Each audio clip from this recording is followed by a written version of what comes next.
കുഞ്ഞുങ്ങളുടെ കൂടെ time spend ചെയ്യണം.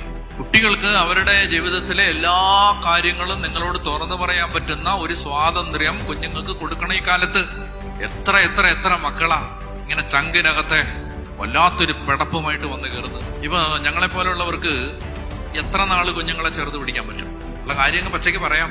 ഇനി അച്ഛനും കന്യാസ്ത്രീക്കൊന്നും ഒത്തിരി പൊതിയാൻ പറ്റത്തില്ല. അതുകൊണ്ട് പൊതിയേണ്ടവര് പൊതിഞ്ഞോണം, കുഞ്ഞുങ്ങൾക്ക് സമയം കൊടുത്തോണം, അവരെ ചേർത്ത് പിടിക്കണം, മുടിയിഴകളിൽ വിരലോടിക്കണം, മൂർധാവിൽ ഉമ്മ വെക്കണം, ചങ്കിലിട്ട് വളർത്തണം. ചങ്കിലെ പിടപ്പ് പിള്ളേരെ അറിയണം. മൊബൈൽ ഫോണുമായിട്ടിരിക്കുന്ന സമയത്ത് കൊച്ചിന്റെ കൂടെ ഇരിക്കും ഇത്ര നേരം. ആ TV ഓൺ ചെയ്തിരിക്കുന്ന സമയത്ത് പിള്ളേരുടെ കൂടെ വർത്താനം പറ. സ്കൂളിൽ നിന്ന് എന്നാക്കാൻ നടന്നേ, എന്തൊക്കെയാണ് പറ. ചെറിയ പ്രായത്തിൽ പറയാൻ ഭയങ്കര ഇഷ്ടമാണ്. പക്ഷെ ചെറിയ പ്രായത്തിൽ ഇവർ പറഞ്ഞു തുടങ്ങുമ്പോൾ അച്ഛൻ പിടിക്കാനെ കൊണ്ട് മിണ്ടായിരിക്കും. കൊച്ചത്ത് ഇങ്ങനെ കൊച്ച കൊച്ച കൊച്ച കൊച്ച കൊച്ചാന്ന് ഇങ്ങനെ പറഞ്ഞുകൊണ്ടിരിക്കുകയാണ്. നീ ആ മൊബൈൽ ഫോൺ എടുത്ത് എന്തെങ്കിലും കളിച്ചോണ്ടിരുന്നേന്ന് പറഞ്ഞിട്ട് അതിനെ അങ്ങോട്ട് ശാസിച്ച് വിടുമ്പോൾ പിന്നെ അത് മൊബൈൽ ഫോണിനാട്ടി. ഞാൻ യൂറോപ്യൻ രാജ്യങ്ങളിലും ഒക്കെ വിദേശ രാജ്യങ്ങളിൽ കണ്ടിട്ടുണ്ട്. വീടുകളിലേക്ക് കയറി ചെല്ലുമ്പോണ്ടല്ലോ മരപ്പാവകൾ ഐപാഡിനകത്ത് കുത്തിക്കൊണ്ടിരിക്കുകയാണ്, ഗെയിമൊക്കെ കളിച്ച്. എന്താ കാര്യം എന്നറിയാം? അവരുടെ കുറ്റമല്ല.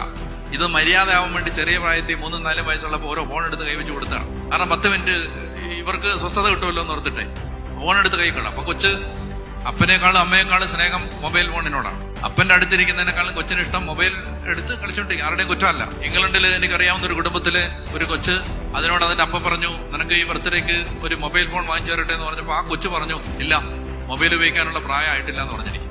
ആരാ പറയുന്നേ? കൊച്ച്. മനസ്സിലായി? അതായത് അപ്പന്റെ കൂടെ സമയം ചെലവഴിക്കാൻ അമ്മയുടെ കൂടെ. നിങ്ങൾ ഇത് പറയുമ്പോൾ നിങ്ങൾ പറയും, അച്ഛൻ അങ്ങനെ പറയാം, ഞങ്ങൾക്ക് രാത്രിയും ജോലി പകലും ജോലി ബിസിനസ്. എന്റെ പൊന്നി ഏട്ടാ ചേച്ചി, ഒരു കാര്യം ഞാൻ പറയട്ടെ, ഈ കാശ് കുറെ കൂട്ടി വെച്ചോണ്ട് അവസാനം സമാധാനം കിട്ടുമെന്ന് വിചാരിക്കാം. ഒരുപാട് കാശ് കൂട്ടി വെച്ചത് കൊണ്ട് ചിന്തിക്കരുത് സമാധാനം ഉണ്ടാവുമെന്ന്. നിന്റെ കൊച്ചിന്റെ കൂടെ കുറച്ച് ടൈം സ്പെൻഡ് ചെയ്യും, അതിനോട് കുറച്ച് മിണ്ട്, ആ പയ്യനോട് കുറച്ച് സംസാരിക്കുന്നേ. ഞാൻ ചോദിക്കട്ടെ, അപ്പനോടും അമ്മയോടും പറയാത്തൊന്നുമല്ല, കാരണം പറയാനൊരു സ്പേസ് ഇല്ലെന്നേ വീട്ടില്. വഴക്ക്, കുറ്റപ്പെടുത്തല്, ശാസനം, അങ്ങോട്ട് തിരി ഇങ്ങോട്ട് തിരിയരുത്. എന്നോട് കഴിഞ്ഞ ദിവസം ഒരു സഹോദരി പറഞ്ഞു, ജീവിതകാലം മുഴുവൻ ഞാൻ കേട്ടത് നോയാച്ചാന്ന് പറഞ്ഞു. നോ, അതെന്നെ ഒരു മാനസിക രോഗിയാക്കി. ഈ വീട്ടിൽ ഏസ് ഇല്ലേ? അതാ ഞാൻ ചോദിക്കുന്നത്. ഏസ് ഇല്ലേ? ഏസ് നിങ്ങൾ കണ്ടുപിടിച്ചിട്ടില്ലേ? അപ്പൻ കൊച്ചിന്റെ കൂടെ ഇരിക്കുന്ന 10 മിനിറ്റ് ഒരു യേസാണ്. Yes yes.